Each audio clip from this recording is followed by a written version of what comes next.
नमस्कार, मैं हूं रविंद्र जैन और आप देखना शुरू कर चुके हैं सबकी खबर।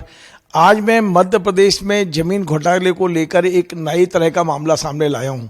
सामना यह है कि सतना जिले में वार्ड क्रमांक 14 में 7-8 एकड़ जमीन एक व्यक्ति की है। पिछले 50 वर्षों से उनके नाम चढ़ी हुई थी, लेकिन अचानक कुछ भू माफियाओं ने उस पर कब्जा किया और सरकार ने भी उन्हें संरक्षण दिया। कलेक्टर ने इस जमीन को सरकारी दस्तावेजों में दर्ज कर दिया और सरकारी घोषित कर दिया। इस लड़ाई को वे लगातार लड़ रहे हैं। हाईकोर्ट तक ने उनके पक्ष में फैसले किए हैं, लेकिन खबर इससे भी आगे की यह है कि इस लड़ाई को लड़ने वाले कमलेश त्रिपाठी जी ने मध्य प्रदेश के राजस्व विभाग को एक पत्र लिखा है और उन्होंने कहा है कि इस पूरी लड़ाई को लड़ने के लिए मुझे 1 करोड़ रुपए दिया जाए, क्योंकि उन्हें हर जगह रिश्वत बांटनी है, हर जगह रिश्वत लगती है और 1 करोड़ रुपए मांगे गए। मजेदार बात यह है कि ये जो 1 करोड़ रुपए मांगे गए हैं उसको लेकर मध्य प्रदेश सरकार में बाकायदा लिखापढ़ी चल रही है। आप देखेंगे राजस्व विभाग ने 17 कलेक्टर को लिखा है कि भूमाफिया के खिलाफ अवैध निर्माण के वाले 17 के दिए जाने के बारे में 1 करोड़ रुपए आर्थिक मदद करने के मामले में, और ये आर्थिक मदद मांगी है कमलेश त्रिपाठी जी ने और राज्य सरकार इस पर विचार कर रही है। देखिए, इसका पत्र है, मैं आपको पूरी डिटेल बताऊंगा। तो आज कमलेश त्रिपाठी जी मेरे स्टूडियो में भोपाल में हैं। ये लगातार भोपाल में यहाँ पर राजस्व मंत्री से मिल रहे हैं, सीएम को पत्र लिख रहे हैं।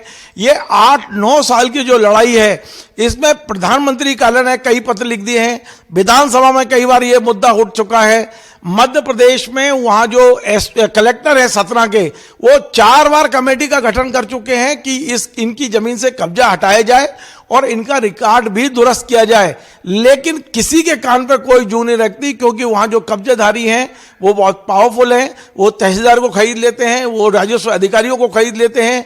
आप अंदाज लगाइए, पिछले 4 साल में 4 बार कमेटी का बनना, और ये 31 जनवरी को फिर एक कमेटी बनाई गई है। अभी इसी जनवरी महीने में फिर से कमेटी बनाई गई है और कहा गया है 15 दिन में इनका रिकॉर्ड दुरुस्त किया जाए, लेकिन नहीं हो रहा है रिकॉर्ड दुरुस्त। अब 31 जनवरी को मुख्यमंत्री डॉक्टर मोहन यादव ने कलेक्टर को कहा है कि इनका मामला निपटाया जाए। आखिर इनको क्यों परेशान किया जा रहा है? तो 2 मामले, एक खुद की जमीन के लिए लड़ना, दूसरा अपनी इस जमीन को मुक्त कराने के लिए सरकार से 1 करोड़ रुपए आर्थिक मदद इसलिए मांगी गई है कि हमें सभी जगह रिश्वत दे के काम कराना है। तो कमलेश त्रिपाठी जी मेरे साथ हैं। मैं इतना स्पष्ट कर दूं कि कमलेश त्रिपाठी के साड़ू के नाम से ये जमीन है। उनके निधन के बाद उनके बच्चों ने इन्हें मुख्तियार घोषित किया है और ये जमीनी लड़ाई पूरी भोपाल से लेके दिल्ली और सतना के बीच में लगातार चक्कर लगा रहे हैं इस जमीन के लिए। कमलेश जी, आपका बहुत बहुत स्वागत है। मैंने काफ़ी भूमिका बना दी है। वास्तव में आपने 1 करोड़ रुपए मांगे हैं, और ये 1 करोड़ रुपए क्या इसके लिए मांगे हैं कि आपको रिश्वत देनी पड़ेगी? लोगों को भ्रष्टाचार का पैसा दे सकें, अपना काम करा सकें। पुलिस सुरक्षा भी मांगी है, वो पत्र ही लिखा हुआ है सब। कलेक्टर को राजस्व विभाग से पत्र भी गया है। तो कमलेश जी, ये 50 साल से जमीन आपकी थी, मतलब आपके साड़ू के नाम थी, तो फिर ऐसा क्या हुआ कि सरकार ने अपने नाम कर ली? नहीं, सरकार से हमारी कोई लड़ाई नहीं, हमारी भ्रष्ट अफसरों से लड़ाई है। सरकार तो 50 साल तक हम लोगों के फेवर में काम कर रही थी, पत्र दे रही थी। एक वहाँ RN खरे करके एक तहसीलदार था, तो 50% हाई कोर्ट के आदेश से कलेक्टर वगैरह ने उस जमीन को अतिक्रमण से मुक्त करा दिया था और सिविल न्यायालय से भी वहाँ से हटाए जा रहे थे। हम भूमि स्वामी घोषित थे, मतलब उसमें तो उन भूमाफिया और जालसाजों को बचाने के लिए तत्कालीन तहसीलदार RN खरे ने लंबा पैसा लिया माफिया से जिनके घर गिरने थे, और उसमें सरकारी लिख करके न किसी को सूचना दी, न कोई जानकारी दी, न कुछ कार्रवाई के लिख करके, और लाखों रुपए कमाए और सरकारी दर्ज कर दी। अब हम उसको पुनः नाम कराने के लिए और वहाँ से अतिक्रमण हटाने के लिए कार्रवाई संघर्ष कर रहे हैं। तो कलेक्टर सतना ने एक जांच समिति बनाई थी 2020 में, और वो जांच समिति की भाई नगर दंडाधिकारी, SDO, तहसीलदार और अतिक्रमण प्रभारी नगर निगम और पुलिस वाले कि आप मौके पे जाइए, जो जालसाजी हुई उनके खिलाफ FIR दर्ज करिए और इनकी जमीन रिकॉर्ड देखिए कि अगर बिना किसी सक्षम अधिकारी के आदेश से गलत हुआ है तो इनका रिकॉर्ड दुरुस्त करिए, और जो भी वहाँ अतिक्रमणकर्ता जबरन पाए जाएं उनके भू स्वामित्व के दस्तावेज देखिए, अगर सही नहीं पाए जाते तो 15 दिन से हटा करके और सूचित करिए हमें। में। देखिए ये मामला बड़ा क्लियर समझ में आ रहा है। इनकी 7-8 एकड़ जमीन है, वहाँ इंक्रोचमेंट था। ये निवेदन कर रहे थे इंक्रोचमेंट हटाने के लिए, तो तहसीलदार साहब ने इंक्रोचमेंट करने वालों से ही पैसे लेके जमीन को सरकारी दर्ज कर दिया, और इस सरकारी दर्ज करने के मामले में किसी भी सक्षम अधिकारी की अनुमति नहीं है।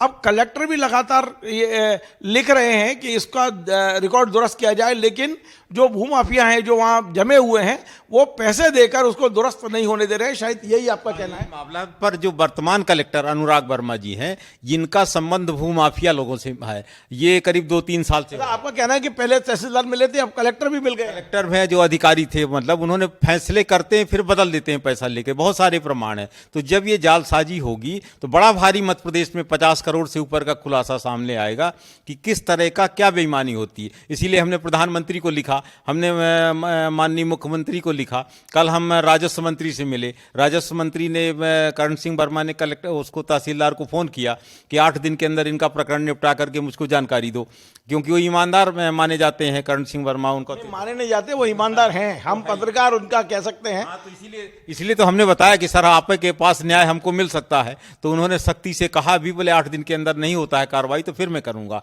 और इनके खिलाफ कार्रवाई। और कलेक्टर ने एसपी को, माननीय मुख्यमंत्री निवास से, ऑफिस से एसपी को भी चिट्ठी गई है कि इनके खिलाफ कार्रवाई करो, मुकदमा कायम करो। कलेक्टर को भी मुख्यमंत्री मोहन सिंह यादव जी के यहाँ चिट्ठी गई है। हाईकोर्ट ने भी कोई निर्देश दिए इसमें? हाईकोर्ट में पहले हम वहां से भूमि स्वामी थे, आज भी स्टे उसमें जारी है, और 50% अवैध निर्माण अतिक्रमण हटाया भी गया था। हमको निर्देश दिया गया था कि इनके खिलाफ FIR सिटी कोतवाली में कराइए, और उनके कहने पर, हाईकोर्ट के कहने पर हम सिटी कोतवाली सतना गए। FIR के बाद कोई कार्रवाई नहीं, FIR होती नहीं है, वो उनको भी पैसा चाहिए। वहाँ जो TI है, संगदर द्विवेदी करके हैं, ये सब लोग हैं, ये कहते हैं हमें ऊपर से दबाव है, माफिया मंत्री ले जिसका भी है, कि FIR करते नहीं, जांच कंप्लीट हो गई। मैंने कहा आप ये बता दो कि अगर FIR नहीं, मुकदमा नहीं बनता, तो यही लिख के दे दो कि मुकदमा कोई नहीं बनता। कमलेश जी, आप पढ़े लिखे हैं, आप राजस्व के मामलों को समझते हैं। कभी आपने ऐसा सुना है कि सरकार रिश्वत देने के लिए कभी किसी की आर्थिक मदद करती हो?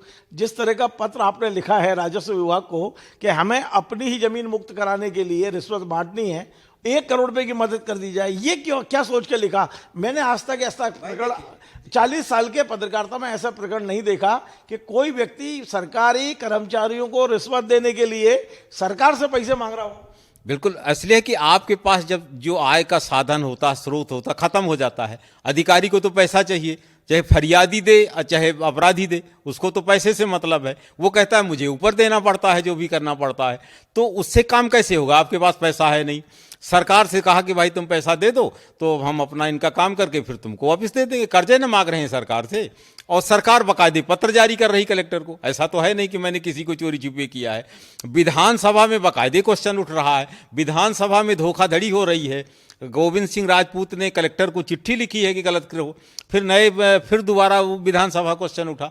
तो जब विधानसभा में लोग फोर्जरी करने से नहीं डरते, अदालतों में फोर्जरी करने से नहीं डरते, और तब आम आदमी कैसे जी रहा होगा इस आतंकवाद से? तो मैं ये चाहता हूं कि नरेंद्र मोदी भारत के प्रधानमंत्री हैं, जो अराजकता, आतंकवाद, भ्रष्टाचार के खिलाफ लड़ाई कर रहे हैं, तो पूरा मध्य प्रदेश का जो मंत्रिमंडल है, मुख्यमंत्री हैं, राजस्व मंत्री हैं और गृह, मतलब जितने भी मंत्री हैं, इन सबको उनका साथ देना चाहिए। हम भी उन्हीं के साथ खड़े हुए हैं। हम भी उनसे कहते हैं कि आतंकवाद की लड़ाई में प्रधानमंत्री जी, मुख्यमंत्री जी हमारा साथ दीजिए। तो हमारे जैसे जो कमजोर लोग, बहुत कमजोर लोग हैं, हम तो आपके पास पहुंचा गए।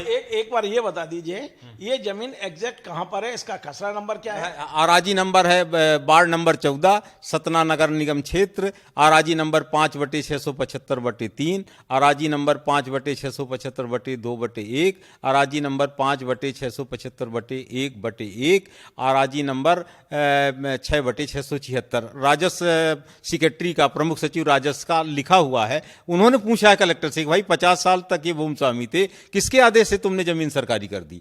फिर प्रमुख राजस्व आयुक्त ने कहा और कमिश्नर ने कहा, सब तो चिट्ठी लिख रहे हैं, पर आज के जमाने में चिट्ठी भर से काम नहीं होता। वो कहते हैं वहां से फोन भी करो। अब मुख्यमंत्री के पास जाएंगे, कहेंगे भैया फोन कर दो, हमारा काम हो जाए। चलिए, बहुत बहुत धन्यवाद। तो आपने सुना, मैं इस मुद्दे पे चाहूं तो 1 घंटे बात हो सकती है, क्योंकि ये मामला ऐसा है, क्योंकि इनके पास जो दस्तावेज हैं, मैं समझता हूं 100-125 पेज हैं। प्रधानमंत्री कार्यालय से कई बार पत्र आए हैं, राजस्व विभाग को लिखा है, मुख्यमंत्री के पत्र, राजस्व मंत्री के पत्र, तमाम पत्र होने के बाद भी वहां जू नहीं रह रही है। मैं माननीय जो सतना कलेक्टर हैं या जो जिम्मेदार अधिकारी है, रीवा कमिश्नर है, उनको अपने प्रोग्राम के माध्यम से ये भेजूंगा, उनको उनके मोबाइल नंबर पर भी भेजूंगा और कहूंगा कि एक बार फाइल को बुला के देख ले। आप वहां न्याय देने के लिए बैठे हुए, अन्याय करने के लिए नहीं बैठे हैं। एक व्यक्ति इतना विवश हो जाता है कि अपनी ही जमीन को अपने नाम करने के लिए वो सरकार से कहता है कि 1 करोड़ रुपए दे दो ताकि मैं अधिकारियों को रिश्वत दे दूं। इससे ज्यादा बुरी स्थिति किसी सरकार के लिए नहीं हो सकती है कि सरकार से आर्थिक मदद मांगी जा रही हो। अच्छा, आप उधार पैसे दे दो, हम बाद में चुका देंगे, इस तरह की बात कमलेश त्रिपाठी जी कह रहे हैं। और ये पैसे क्यों मांगे जा रहे हैं? क्योंकि हमें सतना के जिला प्रशासन के अधिकारियों को पैसे देना है। कम से कम भ्रष्टाचार का इतना नंगा नाश नहीं होना चाहिए। यदि कलेक्टर महोदय और कमिश्नर महोदय मेरी बात को सुन रहे हैं, मध्य प्रदेश के राजस्व मंत्री जी जिनको मैं ये कार्यक्रम भेजूंगा, वो यदि मेरी बात सुन रहे हैं तो कृपया ऐसे लोगों को न्याय दिलाइए जिनके एक तरफा पक्ष में ये मामले, मैंने सारे दस्तावेज देखे हैं, ये ऐसी धोखाधड़ी का मामला है जिसमें यदि कोर्ट और सरकार चाहे तो 1 दर्जन अधिकारी जेल जा सकते हैं, क्योंकि उन्होंने मनमानी की हुई है। एक तहसीलदार ने पैसे लेके जमीन को सरकारी घोषित कर दिया, बाकी उसी पैटर्न पर चलते चले आ रहे हैं। देखने वाला नहीं है, कोई निर्णय लेने वाला नहीं है। फिर आप सैलरी किस बात की लेते हैं यदि आप निर्णय नहीं ले सकते हो?